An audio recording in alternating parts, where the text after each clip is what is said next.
Hello and welcome back to Spekd. Today we're going to be looking at Mortal Realms magazine issue number 2, and this was sent by Hachette. So thank you very much for sending that in. That's because of my current Conquest magazine slightly on delay. I am still waiting for those. But look, either way, I'm still going to make this a good time. Hopefully you guys had a good week, you're having fun, and you're getting ready for the 500 giveaway. So, this isn't the giveaway, but let's have a look at the magazine. Let's get it open. And this is what we have. We have a white, which is a Corax white. That's interesting. It's not white scars, it's a base. We have our starter brush. Again, good fun. We have our ghosts. I'm not too sure what these are called in particular. 2018, so these are new models again, since we just started the year. Now this isn't in that green coloured plastic, which I thought was really interesting. So is that going to be enough to colour the whole base? I don't think so. You can use, there is a spray which is a white spray, and then you just legitimately I think it's called a hex wraith colour. You just drop it over the top and that will make your ghost colours. But then again, saying that, with contrast paints you could probably contrast these right away, so that's not too bad to get these on the tabletop. Great. Okay, so the magazine now has jumped up to $5.99. Now, in comparison to the last magazine, which was $2.99, yes, that is the introduction price, and that's really good for a starting magazine. I think I feel a little bit bumped because we had all of that content in the last magazine, and now we're getting so little. We're getting 4 models now versus our massive 13 models. We're not getting a mat, we're getting a paint, and we're getting a brush. Yeah.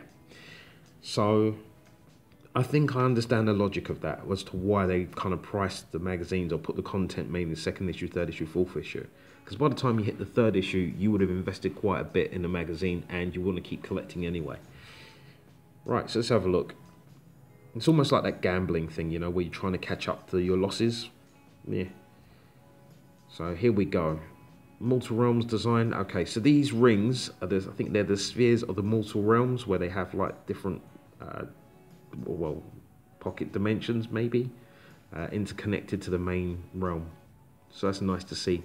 Colours are looking great. We've got a little bit of damage on the magazine there from the sprue. Again, 12 plus. I'm just looking overall. So the last magazine had like this royal green, and again we've got like this intense like purpley mauve colour. So it's a bit of red spectrum. So it's a nice contrast from the other one, which was on the blue spectrum. So they must have designed these two covers together. We've got a nice model layout there and lovely terrain in the background.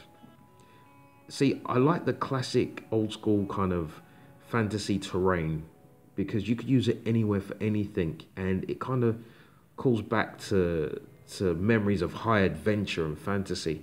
Whereas the modern stuff for like 40k, it's very clinical, it's very clean, it's definitely war-torn, and there's not much more you can do with it other than be that, you know, damage building. But that's not what I'm talking about. Let's get back to this. So in this issue we focus on our ghost. Let's see, so we've got banshees there, so let's have a look. Anything interesting there? Nope, standard layout as before. We've got our banshees talk there, so there they are. So nice. You've got this expedition log. That's actually quite nice. So you kind of like get information, like a little story from different people's point of views, and that's really cool. See how they interact. Again, personalizing. They spent a lot of time personalizing characters and models in this versus the 40k. Everybody's disposable. Here it seems like everyone's a hero. So we get to see what they can actually do, which is interesting. That's actually really cool.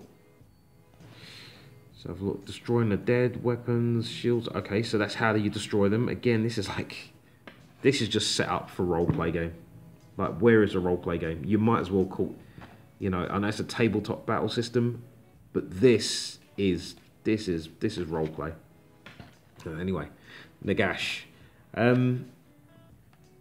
Okay, so I have played Age of Sigmar. I do play Age of Sigmar, not as much as I had before, and which is why I've been talking about retiring it. And I want to do a talk about that and Firestorm campaign and what I think about it. Is, you know, I'm weighing it up. Warcry has a lot of positive influence, but the armies that I run don't look as nice as these. And I don't really want to buy another army just to, you know, fit in with the new meta, the new style of play. That will be for that video. So going back to this. Now, Nagash is like your ultimate lich, and, you know, demi-lich, and has all sorts of magic and power and rules the realm of death and is death god and everything. So when you got your original poster in the first magazine, it spoke about the two main antagonists of this, which was Sigmar and Nagash. So this is information about that and what he's doing. So Soul Wars, this is based on the box set that came out. It was a really good box set, brilliant value for money, lots of data cards, and I wish that 40k had data cards like that. Yeah. So we've got information here, Black Pyramid.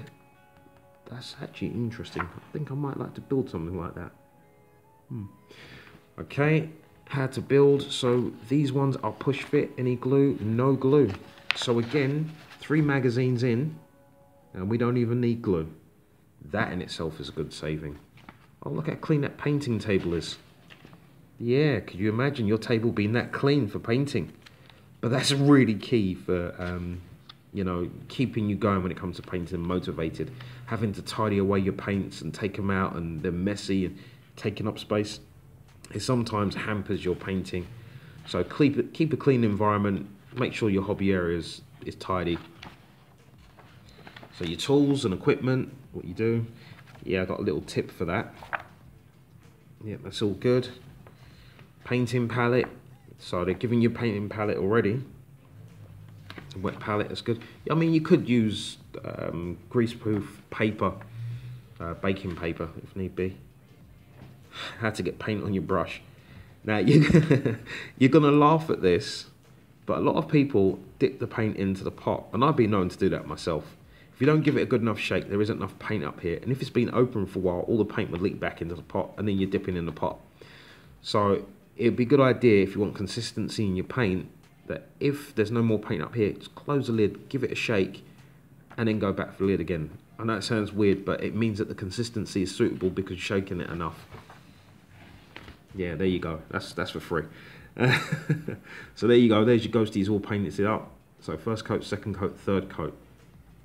Now, if you're clever, you can use multiple coats to get different variations in colour, because you can see there, first base coat is very thin. Don't touch the base, then move on to the next layer, move up, and then for your upper layers, you should just focus on your final layers there. So that could work really well, even with one set of paint, because it's got an undertone of grey, and you could do the same with the ghost here. That's a good experiment. Let me know how it goes. So finished models, ghosties. This looking pretty cool. See, having a whole army, you know, ready to play within 2 magazines, that's easily a warband for Warcry. You know, you can have fun with this. And I'm thinking that's where this magazine really sits for me.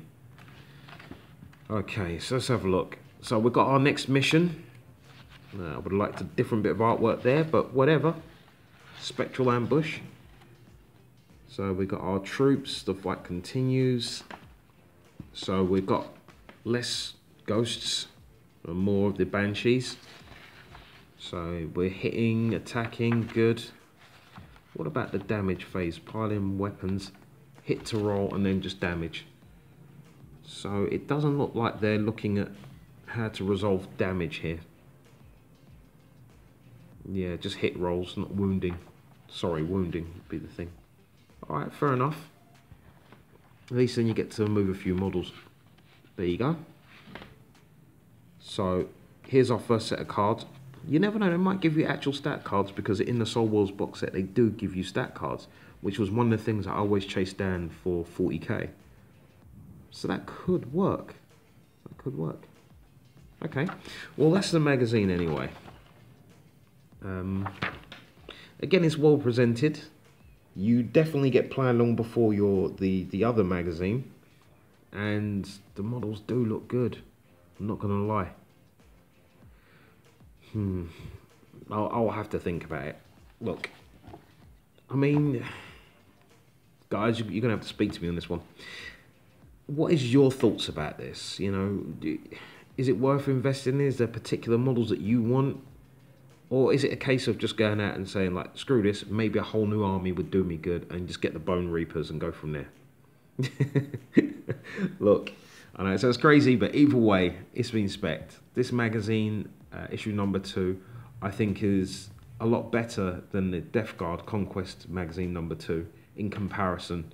You did get a lot more in that Death Guard one. The map was twice as big. You did get your dice, you did get your rulers. It was a bit exciting. You did get your tokens.